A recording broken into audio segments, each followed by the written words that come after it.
C'est une des plus grandes fêtes de l'année après Pâques et Noël, puisque c'est le jour où nous fêtons l'institution de l'Eucharistie, c'est le jour où Jésus se donne à nous d'une manière concrète. Quel è il giorno dove Gesù si dona a noi in modo molto più concreto che le altre volte. E Santo Mandaquinto, da quella sequenza che abbiamo letto, detto che abbiamo due modi di conoscere Cristo, il buono e il cattivo. Saint Thomas d'Aquin, dans la séquence que je viens de lire en latin, dit qu'il y a deux manières de recevoir le Christ, bonne et mauvaise. Que Dieu se donne entièrement à nous, que c'est nous qui ne sommes pas capables de le recevoir, par nos manques de fidélité, par nos manques d'action. Donc, si nous voulons vraiment recevoir le Christ comme nous devons le recevoir, il faut être prêt à tout. Comme il disait le curé d'Ars, rien n'est trop beau pour l'œuvre de Dieu. Dieu premier servi. Si on commence à dire, oh, ben, on a encore 5 minutes, on a encore 2 minutes, non. Dieu ne veut pas ça. Alors prions, méditons la séquence de saint Thomas d'Aquin, cette séquence qui est merveilleuse. Dieu se donne entier, à 1 ou à 1000, c'est toujours le même. Que l'on prenne un gros morceau ou de particules petites, il est entier de partout. Si simplement nous sommes capables, nous, de le recevoir. Si notre nous intérieur est prêt à le recevoir. Si nous sommes capables de dire, Seigneur, me voici. Tout est là. Toute la vie, notre vie est là. Dieu, premier servi. Et nous avons l'exemple de Jeanne d'Arc, que nous fêtons aussi aujourd'hui, devant l'exemple de Marie-Reine, que nous fêterons demain.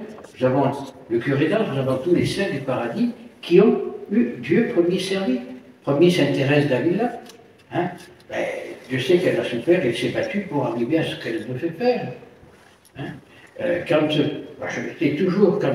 relis sa vie, quand elle tombe dans le sac de fumier, dans le purin, elle se relève, elle sent mauvais, et elle dit, ben, mon Dieu, si cette odeur est aussi forte que votre amour, je ne suis pas prêt de m'en débarrasser.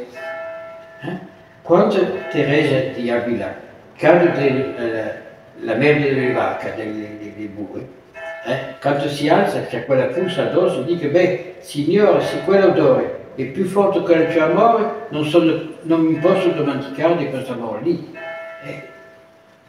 Ils se sont battus pour Dieu premier servi.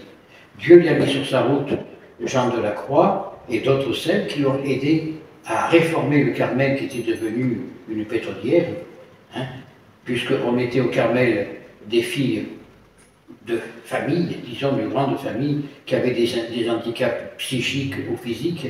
On les enfermait au Carmel, justement pour qu'on ne puisse plus les voir. Mais elles menaient salon dans le Carmel, ce qui n'était pas l'ordre du Carmel. Thérèse est arrivée, elle a réformé le Carmel, elle a remis le Carmel sur la via stricte, sur la bonne voie, et le Carmel a fleuri. Alors, prions aujourd'hui, plus patiemment, pour que le Seigneur donne la volonté de vivre selon sa volonté à lui et non la nôtre, pour que sa grâce puisse s'amplifier en nos cœurs et que nous puissions demain matin chanter sa gloire avec tous les saints, et ainsi soit-il.